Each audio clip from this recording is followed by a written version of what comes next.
A subscriber asked me to play a game where I form Germania, so Germany, and make it as civilized as possible. So that's a fun little challenge. But there are a few little details that need to be ironed out first. I think that this should be done as a nation of the Vandal culture, just because the Vandals in real life, of course, have a reputation for destroying things and being very barbaric, so it would be kind of nice flavor to buck the trend and make a very civilized set of Vandals. So, okay, playing as the Vandals. Let's pick one of the Vandal nations, and the best one I think here is Helveconia. So that's going to be the nation. There's still a few things that need to be sorted out. So all the Germans begin with the Chuistic religion, which is a bit of a meme and pretty bad. And if we're going to maximize the civilization, there are only two religions which give a bonus to the country civilization level, which are Hellenic and Kemetic. Hellenic to be found, of course, around Greece and so on, Kemetic in Egypt. And of these two, I think Hellenic is just overall better, so we will need to convert to Hellenic, which I've sort of done a guide on previously when playing as the Swedish, for example. That's one thing. We will need to reform into a different government type, and technically speaking, the imperial government type, the imperial autocracy, has the highest civilization level, but I think that from a flavor standpoint, it would be better to be a democratic republic, so that's what I'm going to go for. I'm going to go for a democratic republic. And as I mentioned, we will be forming Germania. You can see the territory that needs to be controlled to form it. So the next decision to make is where to put the capital of this state of Germania, which of course a capital could be anywhere. We could have a capital in India and still form Germania, but I think for flavor it should be within this area, somewhere within the de jure, if you like, region of Germania here. So the best place, having looked around, I think is where the modern city of Geisenheim is, so-called after the cool guys that live here, which is in the game the territory of Aquae Matiocorum. There's a number of reasons for this, so this is quite a nice region here and a nice province.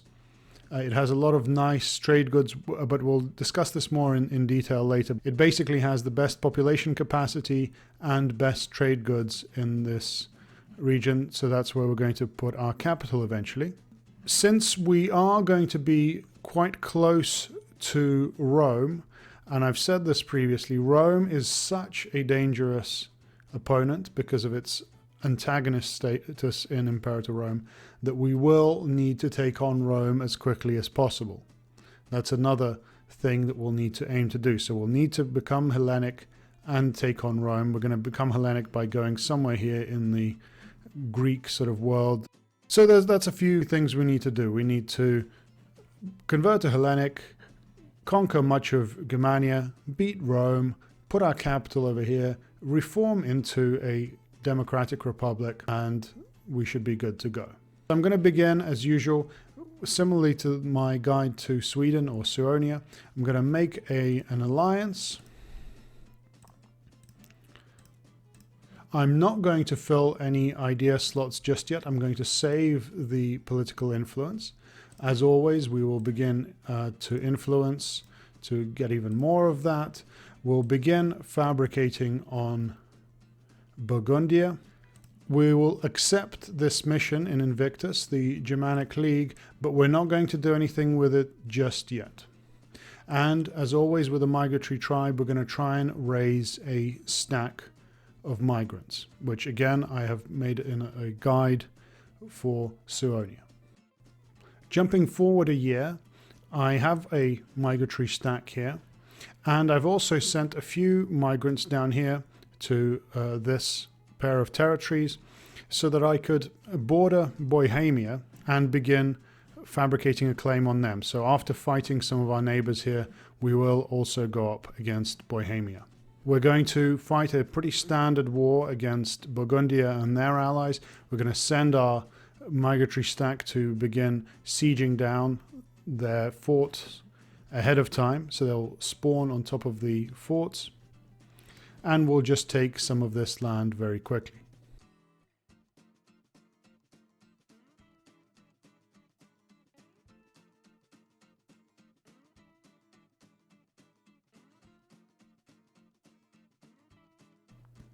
With our levies mobilized and our migratory stack on top of one of the enemy forts, we are ready to begin the war. So we'll do that, and we'll call in our allies, and we'll try and take as much land as we possibly can.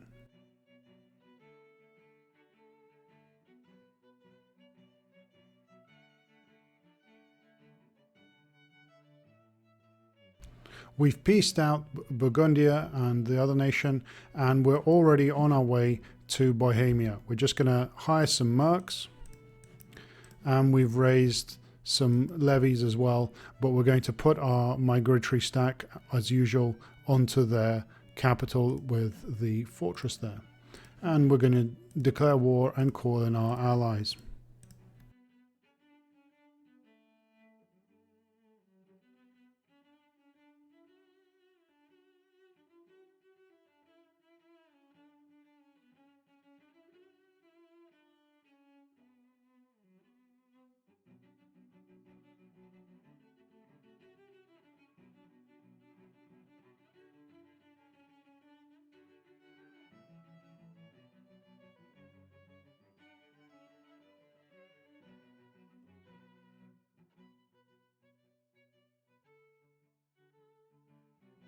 We won a small battle and our allies lost a couple, but now we're ready to grab a bunch of territory and peace out.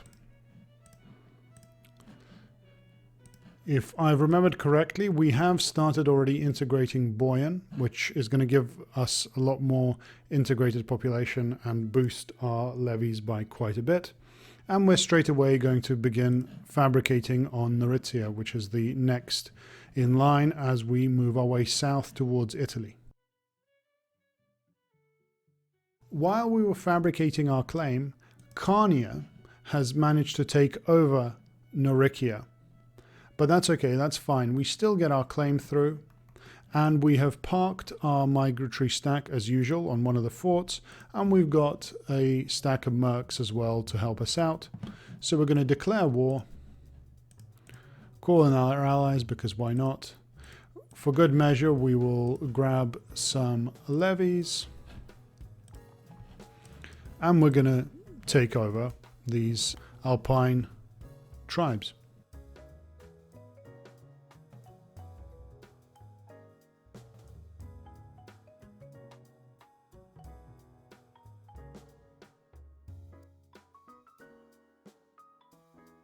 With Carnia and their little ally here now subjugated, we're able to begin fabricating on Veneto, Venice.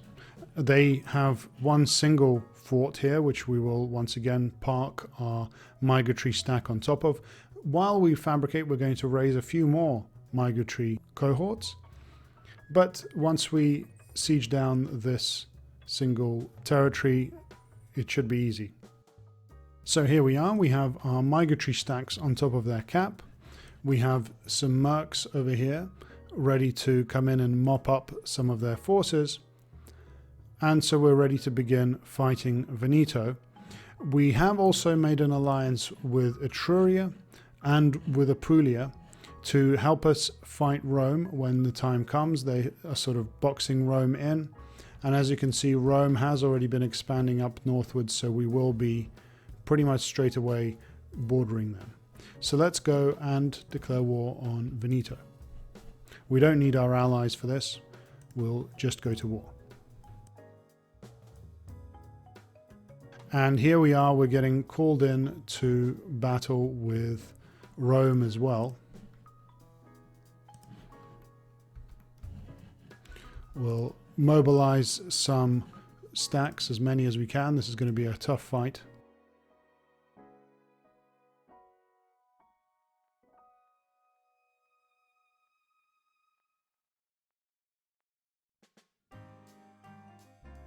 We're just taking their cap. We just need one more province here, and we're able to take all of Veneto very easily. And then we're going to just move on and start sacking Rome.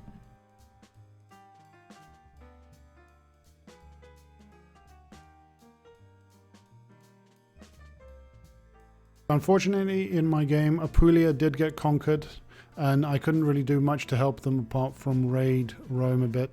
And now we have a truce with Rome for a while, though I am, of course, fabricating a Rome.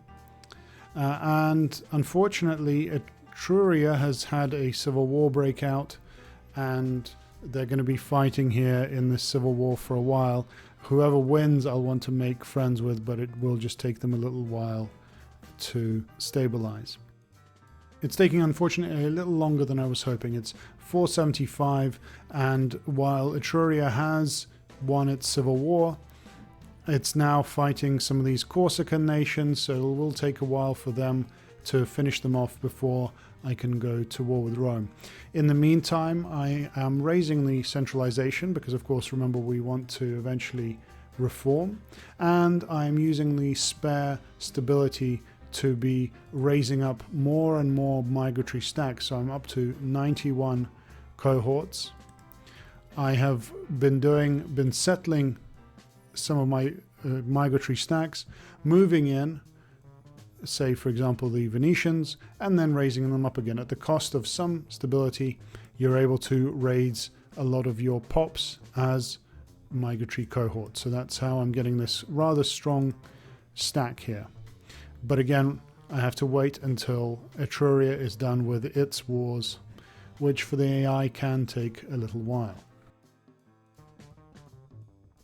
Besides mobilizing absolutely all of my stacks, I'm also going to hire this very large mercenary stack for my war with Rome, and I'm going to give them a little while to gain their morale before I go to war. Of course, I now have a very negative balance, but I'm going to be supplementing my treasury by aggressively raiding the Roman cities with my leaders' stacks. So Rome is a bit distracted here with another war. I'm going to wait for them to try and go and start fighting their tribes before I go to war. Now looks like a good time, so let's go for it. We're going to call in all of our allies. They have some of their feudatories, but let's go for it. This mercenary stack is going to be my primary fighting stack, and the rest are going to go siege things down, siege down Rome in particular. I'm going to use my migratory stack to do that, and my leaders stack to loot their Roman cities.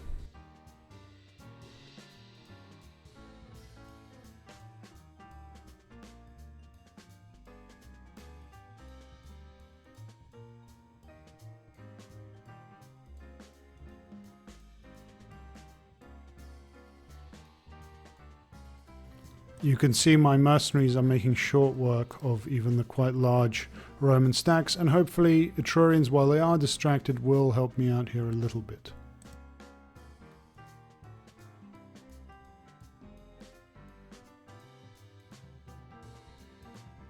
This here is probably the most intense part of the run.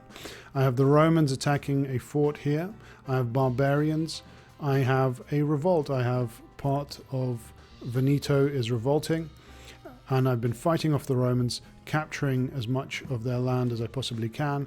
I have actually sieged down Rome, and now I'm moving on and trying to capture as much more territory as I can. I'm going to take Capua, and then eventually I'm going to go for this city of Canusium.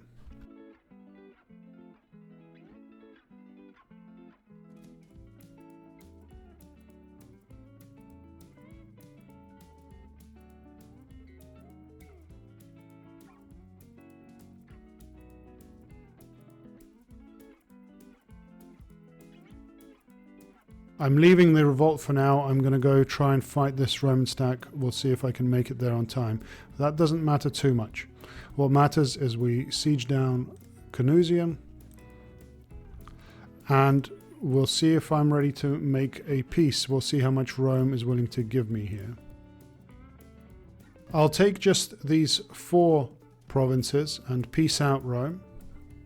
We'll leave the Romans to their own devices and assign governors. Now we'll have a bit of time to put down 2 revolts that are going on against us at the moment. It's taken until 479 to put down the small revolts I've had here, and for Etruria to finish its wars against the nations in Sardinia and Corsica. So now I'm at peace and I have plenty of political influence.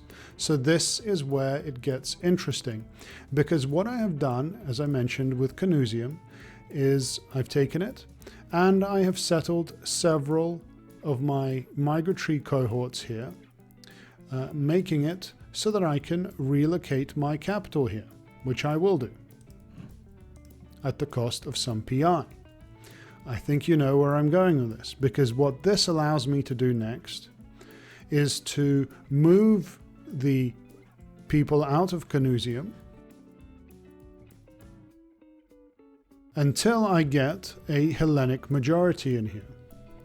So in Invictus, much of Italy is, of course, Italic. It has its own religion, but this part of Magna Graecia is still Hellenic.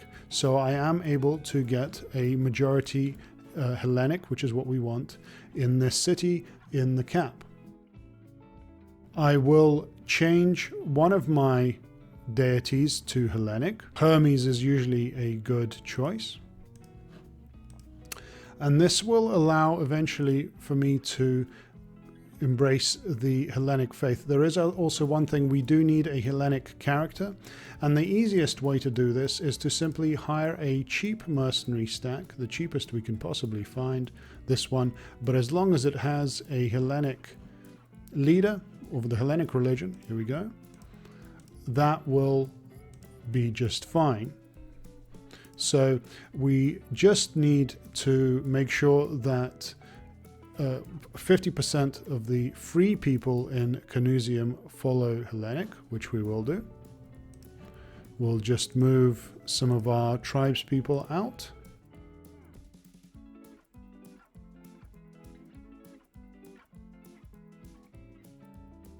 So that's done, and we do need our clan chiefs to have a good loyalty, which we will also do. So we were going to give this guy free hands. We're going to give this guy free hands and perhaps a holding. And finally, we can embrace the Hellenic pantheon. We are now Hellenic. Unfortunately, this has, of course, completely tanked our stability. We are going to be living on the seat of our pants, or by the seat of our pants, for a while. We're going to have a lot of revolts. We're going to have a lot of unhappy people. But we have achieved the first major objective, which is to convert to the Hellenic religion. We can see that this gives us a plus 3% to our country civilization level, which is what we wanted. We will need extra stability to convert the rest of our deities to Hellenic pantheon. We don't want any of these tuistic ones. We will want to start doing conversions within all of our regions and so on and so forth, and putting down revolts and waiting basically for our stability to rise and our aggressive expansion to fall and all that good stuff. But we have achieved our first objective. We have achieved partially our second objective, which, as I mentioned, was to cripple Rome. We do want to take on Rome. And as a side part of that, we will begin to integrate the Roman culture. The Roman culture is very strong. We'll put them to citizen. And of course, because they're an Italic culture group, they have a lot of very nice inventions, military traditions, and that sort of thing. So we will get a big advantage from integrating them. Eventually, we can also get rid of these Boyans, in fact, We can put them back down to freeman or even slave. We don't need them anymore. There's only 43 of them, but there's plenty of Romans, and there'll be plenty more Romans when we continue to fight and take on Rome. By 483, we do still have quite a few rebellious provinces, but we've begun to stabilize. Our stability is rising. We have a fully Hellenic pantheon. In fact, I decided to go for Kronos for the economy, Apollo for war, because that gives integrated culture happiness, Helios, again, integrated culture happiness, and Dionysus, which I also use the apotheosis on, or the call their blessing for the freeman happiness. That is quite small for the moment, but as we start to build up more and more Hellenic pops, this will be a major boost to our freeman happiness, and freemen will be the largest social group, so this is going to be quite a big boost. There will be a mission, and I've done the first of the missions in this mission tree, but there will be a mission to set up a holy site in a particular place in this particular territory. And so because Kronos currently does not have a holy site, we're going to put a holy site to Kronos here in this territory as required. So just a few more years now remaining to increase our stability and basically fix our country and stop it from falling apart. We are, of course, fabricating another claim on Rome. We're going to go to war with them soon again. Still allied with Etruria and also Atua, this little tribe over here. By 490, things are looking a lot better. We have far higher stability here, and Rome is fighting some tribes. They are, as you can see, some of their territory has been occupied, and they are mobilizing their large forces. So we'll take this opportunity to get our troops in position, hire that very large stack of mercenaries once again, and we're going to go to war with Rome once again, once they're out of position. We want to take over parts of Magna Graecia and drive them northwards. With mercenaries, access through Epirus in order to be able to take this boot of Italy, and our migratory stack on top of one of their forts, we are ready to go and fight Rome. We will, of course, call in our allies as soon as we can.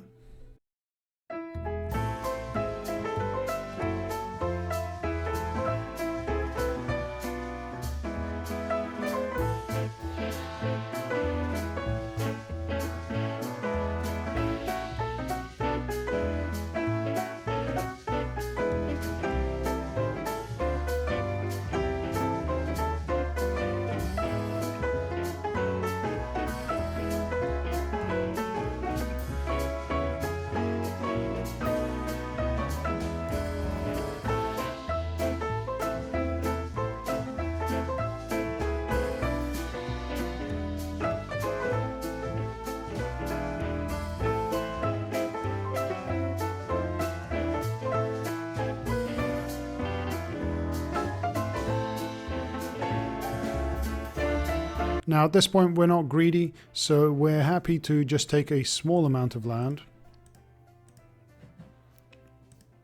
and we'll piece Rome out for now. As you can see, the amount of territory they hold is ever shrinking. At this point, even though I've just pieced Rome out the previous year, I've made an alliance with Brigantia, who have ended up at war with Rome, and they're calling me in. So I'm going to accept, and I'm going to be at war with Rome once again.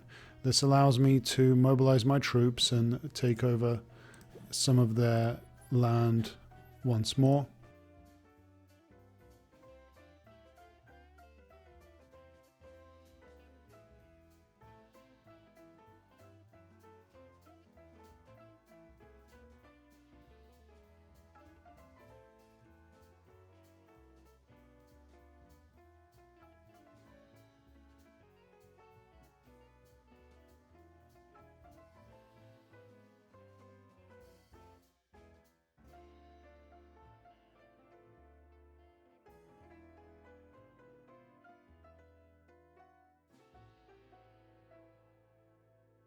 So I managed to beat Rome.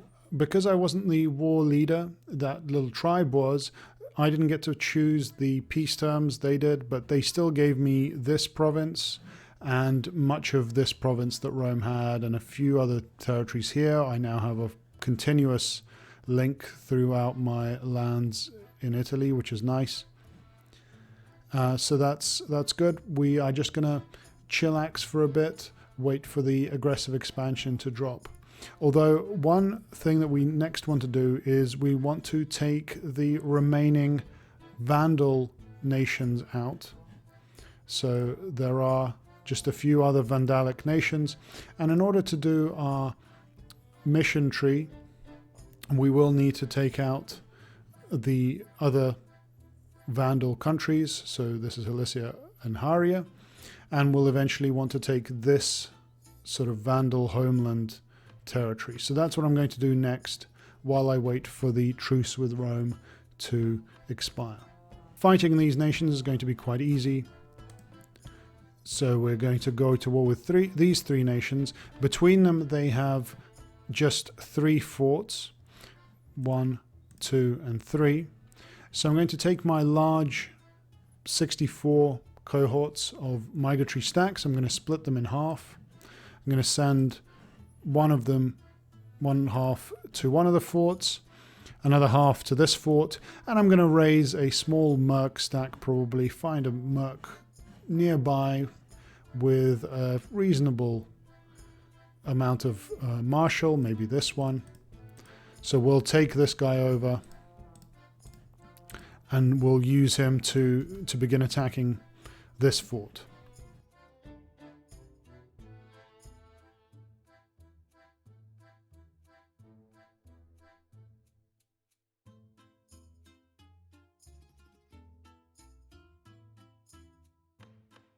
After taking out the last Vandal nations, Bastania here is Bastanian, they have their own culture. I've been pulled into a war. Brigantia is fighting another couple of neighbor tribes, so I'm just going to go and try and get a bit of territory. I'm also overall just waiting for the truce with Rome to run out to go to war with them again.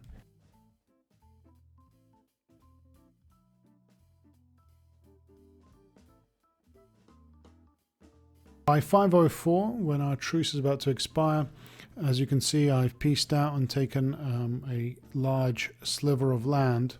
This is strategically important because, as I mentioned, we are going for this particular territory here, Aquae Matiocorum. We want to take this and move our capital there permanently as quickly as we can. We also want to generally take the rest of the province around it because that'll give some nice trade goods to our capital. So we are expanding in the right direction at the moment, but we've pieced out for now and we're ready to go to war with Rome again once we get into position. We have also allied ourselves quite tactically. We're allied with Epirus here, Etruria still, with Brigantia up here, and with Epidaurus over here. Rome does have a couple of tiny little exclaves here, but because they belong to their own regions, they're able to mobilize a stack of 2k from each of them. So we definitely want to put a stop to that. With all those allies, our war was very rapid. I won't show you the results. Again, we used some mercs here to fight against them. But the main thing is that we have made Rome a tributary, which means for now they won't be able to expand while they are our subject. We have taken some of their land, but overall we've stopped their ability to expand for now. We'll be able to turn our attention once again to the north, where, just to remind you, in order to finish this mission to unify the Vandals, we will need to take this territory and colonize some of it as well. So that's going to be our next objective, and also probably to link up our 2 bits of territory here. As you can see, we have a lot of land that's not been colonized that would be nice to fill in, so to speak. It's 510. I've been pulled into a little war by Epidaurus, but they seem to have it. And I've also chunked Pseudonoia. I didn't bother taking them over completely. I just took the bits that I need to form Vandalia, and I've colonized some of the Germanic lands as well. And the problem I'm now facing is that in order to expand further, I'm facing a very large defensive league here. So I'll have to take them on one by one and peace out with each of them in turn. Remember, when you're facing a large defensive league like this, let's say we declare war on Guthionia here, we'll be able to peace out Rugia straight away as long as we take all of their land. So we'll need to take this fort very quickly. We'll need to take all of their land and make sure they don't have any land of ours occupied temporarily. If so, we can piece them out almost straight away. So that's what we're going to do. We're going to try and take each of these territories or each of these nations one by one to dismantle this defensive league, but we will need to fight them. So I'm trying to get as many of my forces as I can and bringing up these Italian armies. Remember that we have Roman as an integrated culture in Italy, so they give us these nice beefy levies that we can use. So that's what I'm going to be doing. I'll get them into position, get them fed, full of food. We've just pieced out here, so I'll bring in this other army here.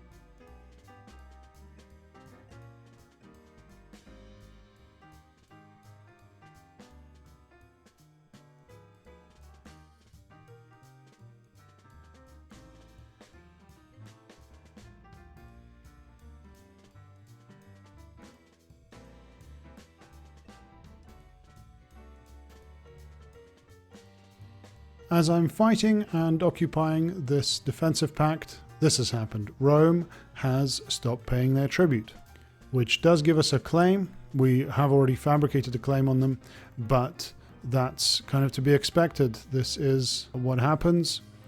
We will need to go to war with Rome again. Fortunately, they are greatly weakened, but we do need to finish off this defensive pact first. I probably won't end up taking all of them, just the amount that we need to form Vandalia, and that's about it.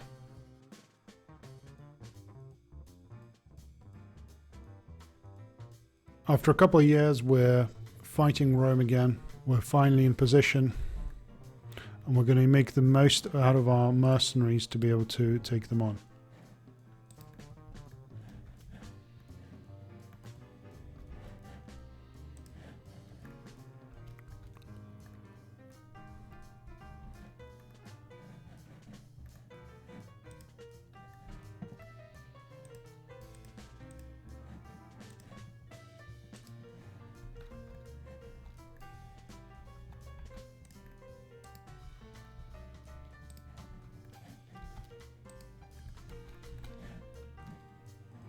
So we've taken Rome out once again. They are now our tributary once more.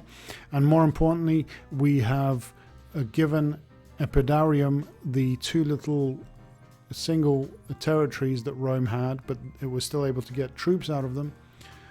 So that Rome's lost those, Rome's lost this, and now it's down to just 3 provinces. One of them is just 1 territory. So if they do rebel again, and they are quite rebellious, the antagonist, even though they are very much beaten and hemmed in, they will still rebel. But at least this time they are really very limited in where they are. There's a couple of civil wars that we're involved with. We're going to help Etruria and Epidaurium here with their civil wars. They just got a few little territories to take. But overall, we have kind of restored control over Rome once again. You'll notice we can take the unification of the Vandals part of the mission, but we won't. We will wait, because that's going to boost our civilization level. We are going to wait until we get our chosen capital to do that, so we're not going to unify the Vandals just yet. But certainly our next objective is going to be to expand northwards here into this region. By 516 we've finished those two little civil wars that we had with our allies, and we're ready to move our troops north once again and build up a presence over here. We've got troops moving into position. Trabokia here, which is going to be our main target, is part of another little defensive league. So we've sent our migratory stacks ahead as usual to occupy forward forts. We have 2 stacks of mercenaries to do the actual fighting, so let's go to war and start to take land.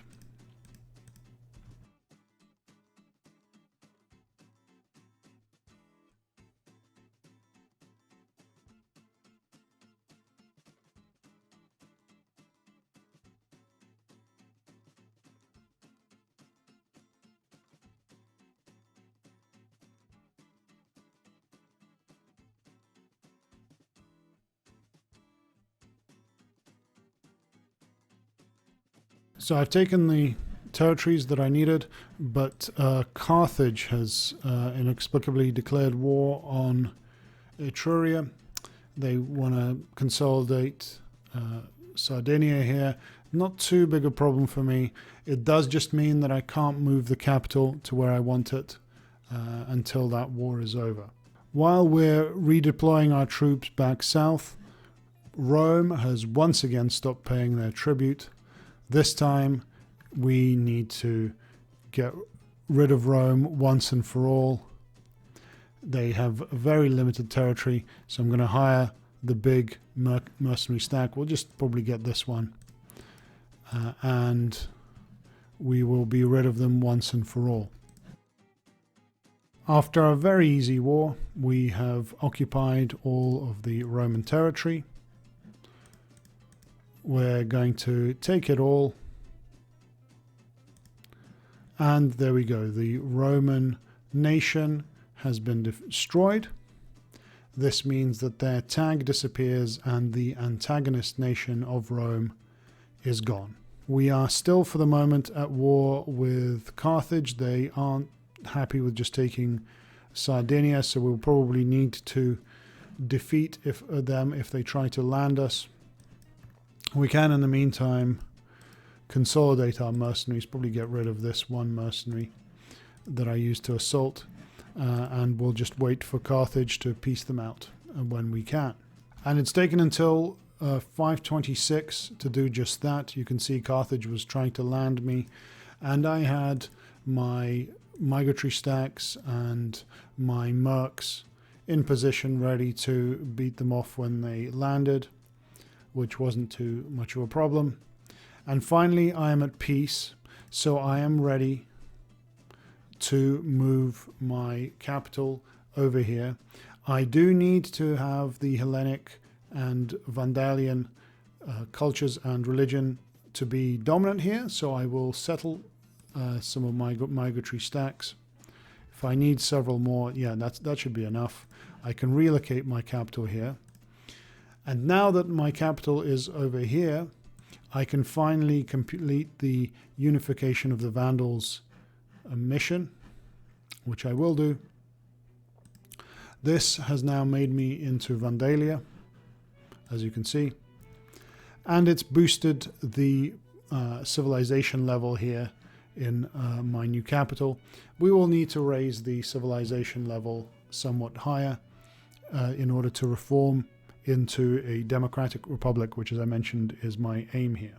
As a result of my large aggressive expansion, my stability did drop there for a while, so it's been quite a number of years, and I've sort of been waiting for the aggressive expansion to die down, for the stability to rise.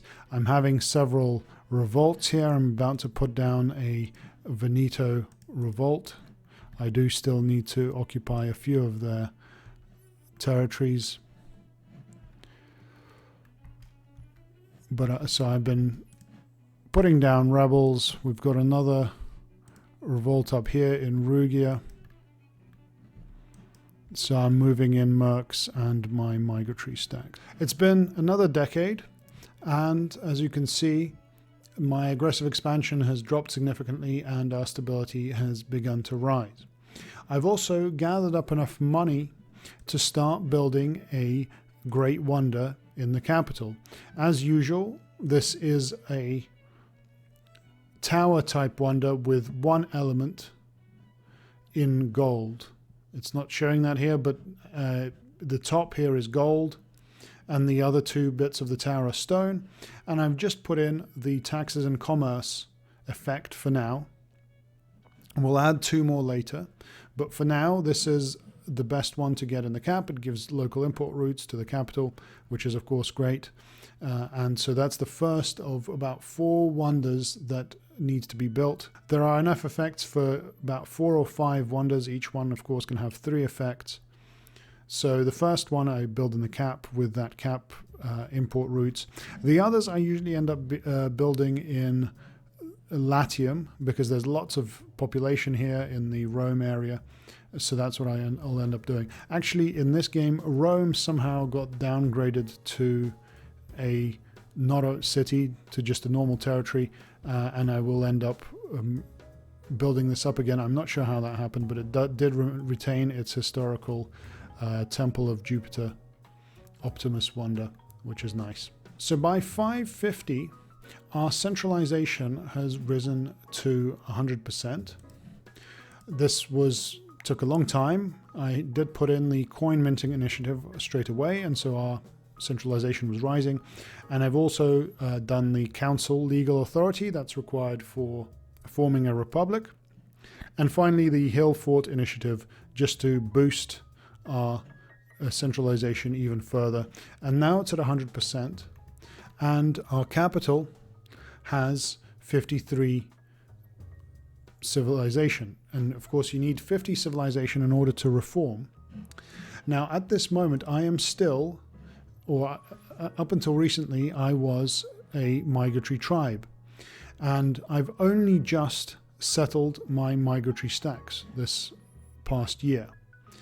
This is the most critical and most vulnerable time, because you're between a migratory tribe, which has those migratory stacks that can do a lot of fighting, and a republic or an empire, which gets a lot of money and can therefore afford a lot of stuff. In the settled tribe, you are at your worst.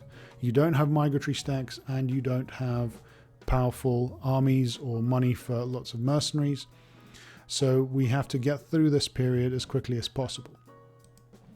We take the investigate tribal reform decision, and this should give us the mission for tribal reform, which we'll do.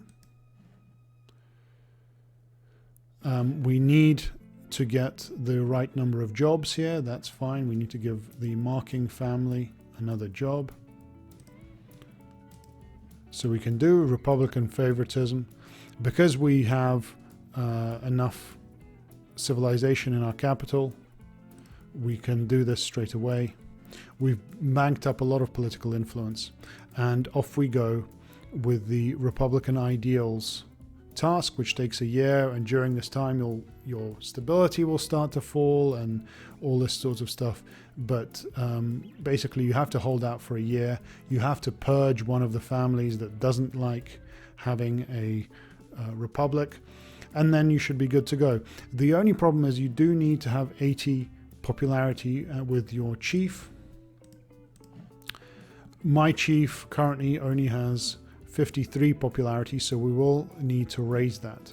Once this bureaucratic purge and all that is finished, one easy way to raise your popularity is to go to war and win a war. So that is what we'll end up doing.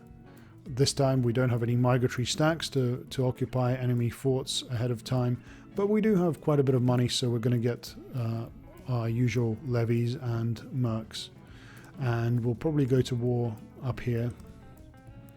We have a casus belli on Aestia, so we'll be able to go to war with them to raise our ruler's popularity. In fact, while I was reforming my government, you can see that that's finished now, but this province revolted.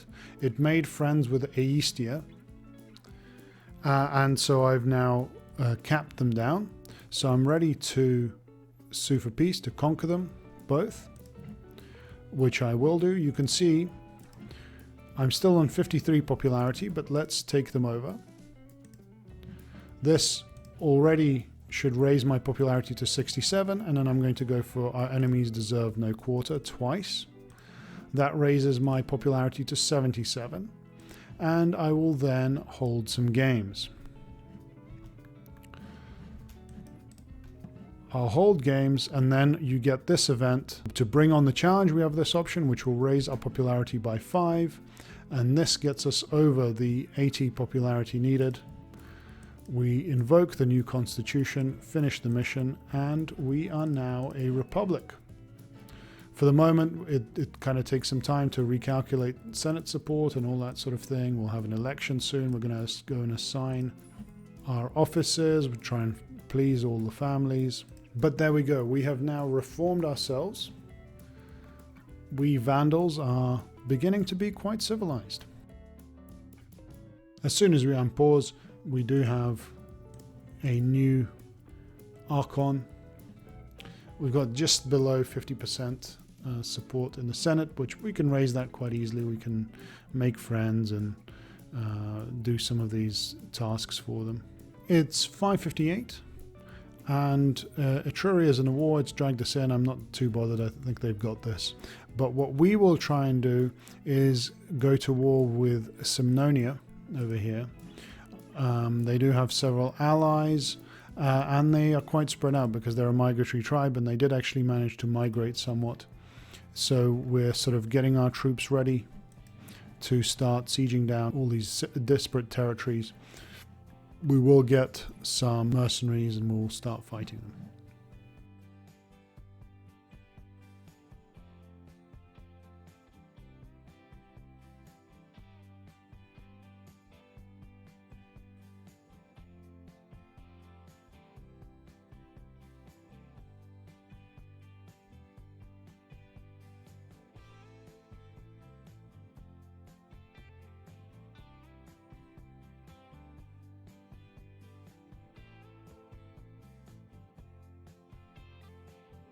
I peaced out with Simnonia, didn't take all of their lands, but I've also colonized some of these territories as well. And I'm getting ready to expand northwards here in what is now our home province. We do want to take the rest of the province of Sicambria here, and then expand further because we want to take the rest of the territories that we need for Germania. So we'll first go north, take out all this stuff up here in Scandia, all of these small tribes, and then we'll come back south to fight these rather bigger tribes in sort of modern day France and Belgium.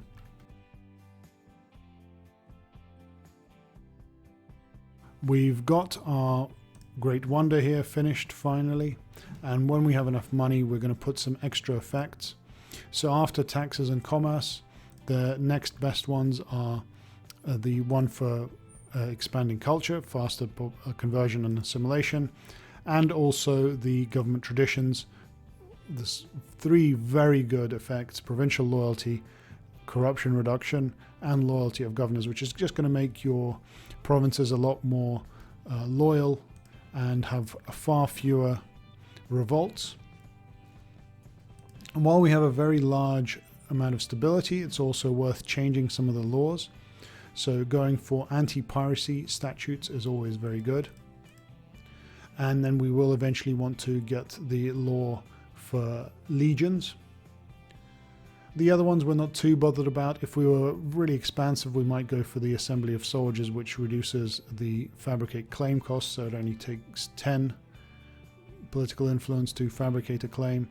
But since we're more civilizing than conquering, that shouldn't be too important.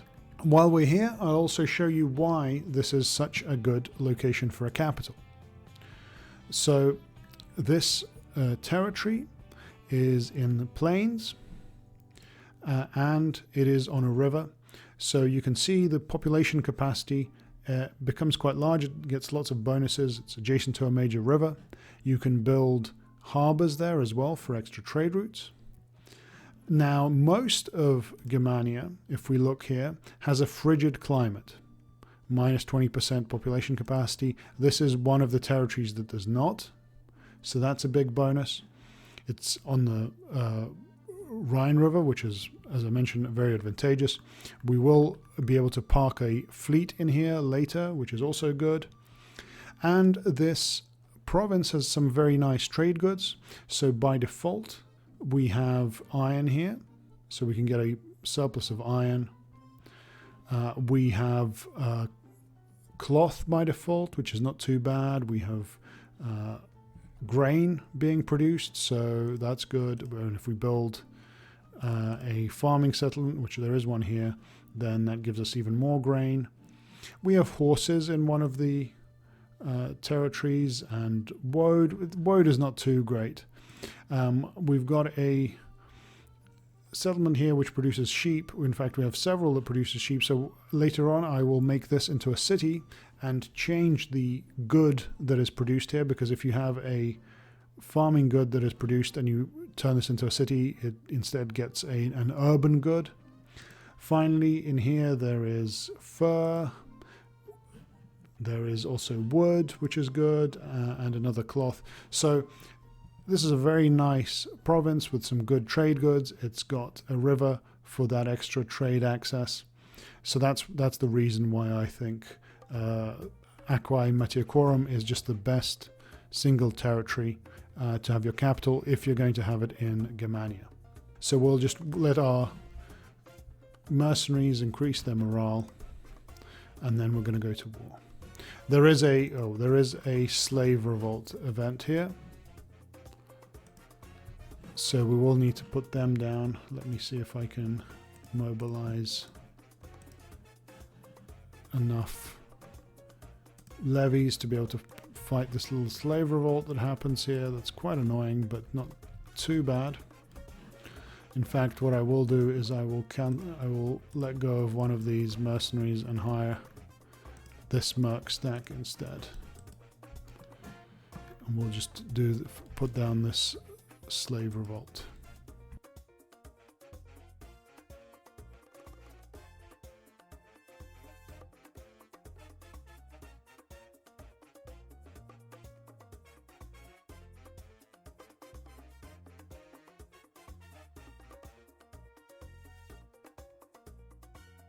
We can rehire a mercenary and now go to war as I was intending.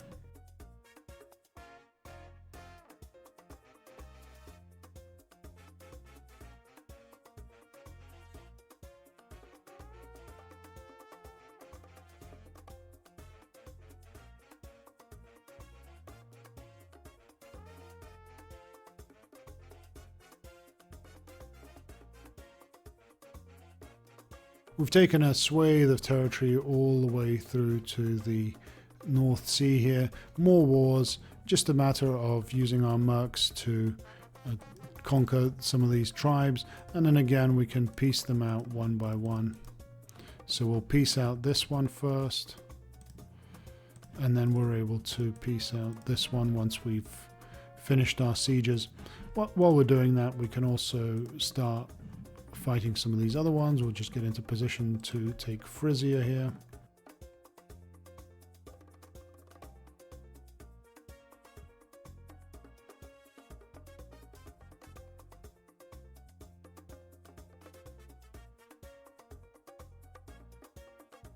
I'm moving north and fighting wars now with these Scandinavian nations.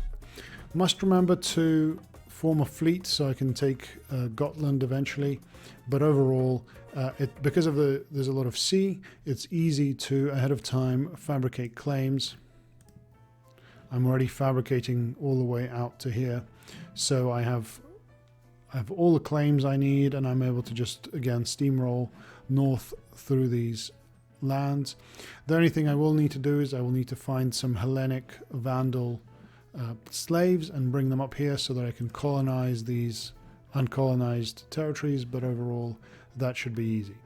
By 586 I've completed the north of Germania. I did make a fleet here to take the last tribe in Gotland, and now I can send that over back to my cap where there's a harbour. So now it's time to take on some of these larger tribes over here. We just need a sliver more territory here. We need to take these territories here. So just a couple more wars and we'll be able to form Germania. I will just mobilize some levies once again. And between them and my mercenaries, this should be a rather simple war. I'm not greedy. I don't want any more territory than I strictly need. We once again just need to take this sliver of territory, so once this siege over here is done and we have plenty of mercenaries here to help out, then it should all be rather easy.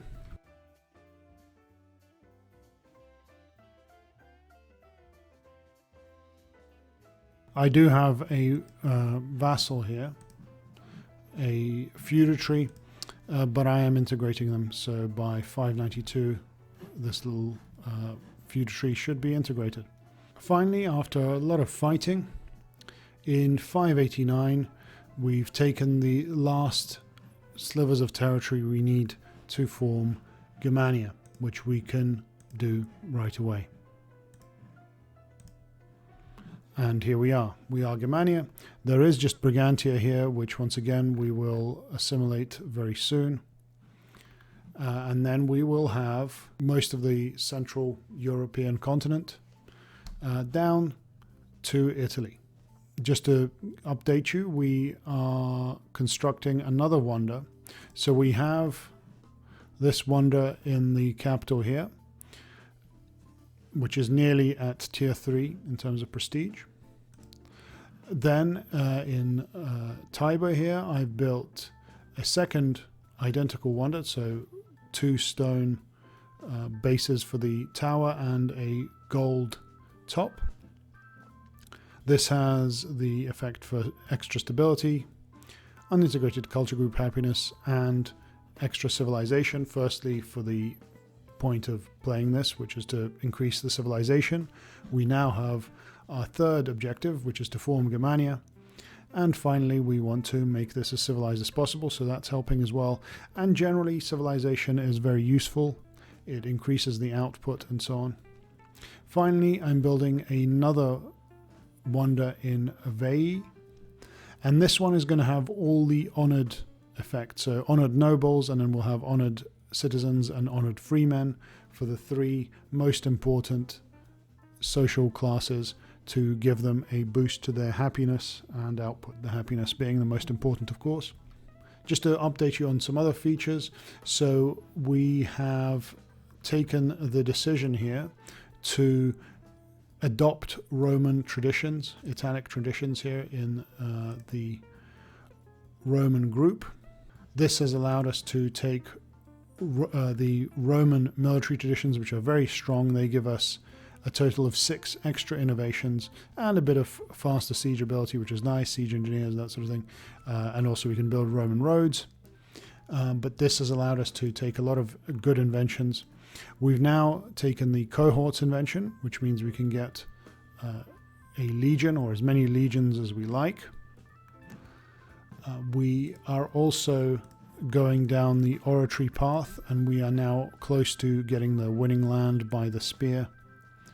And we've needed to take several inventions for the sake of the wonder effects that I've shown you, so dominance through enlightenment. Here's another very good one. Cultural administration increases assimilation speed and increases PI gain, and petition of minorities, that's another very good one. So we're moving ahead. We are getting ahead now in terms of technology, and we're in a central dominating position. Jumping forward another 10 years, I have just tidied up our borders a little bit. I've taken a little bit more land over here, cleaned the Alps. I have taken a bunch of land off Etruria, and I'm moving south. I now have legions, and what I want to do is fight a war with Epirus to just finish taking the main boot of Italy. This is another little city-state that's a client of Epirus, so I want to take that over as well. So I will move all my legions and my mercenaries and so on down south to have a big war. The problem is that Epirus is being guaranteed by Egypt, so this is going to be a tough war. Egypt is going to have to try and land me. I'm going to take the territory I actually want quite quickly, but then Egypt will be trying to land me, and I'll have to just fight them off. It's 6:06 and I'm ready to go for it. Let's declare war on them. Unfortunately, this bricks some of my trade routes, but never mind.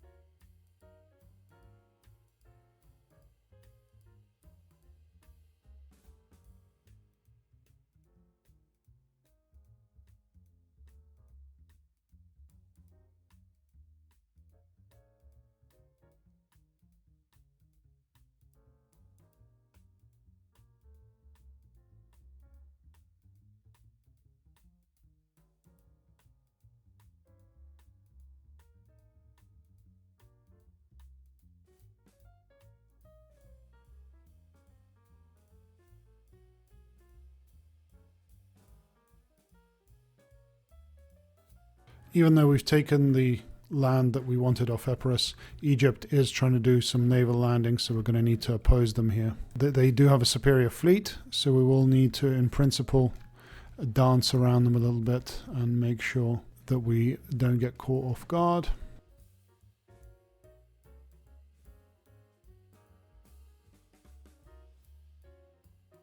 Despite this, they're still not quite happy to give us what we want, so we will just wait and oppose any landings that they try. Since we're at our cap for political influence, let's form another city. We can found a city over here, and I have been slowly building up more and more cities here in Germania. It's taken me until the year 610, but I finally managed to peace out with Egypt and Epirus, and I now have all of the boot of Italy. There's just one final war that I want to undertake, and for that purpose I'm going to load up this legion into a ship. So I'm just going to go to war with Etruria, which is already fighting a war, but I'm going to take Corsica off them.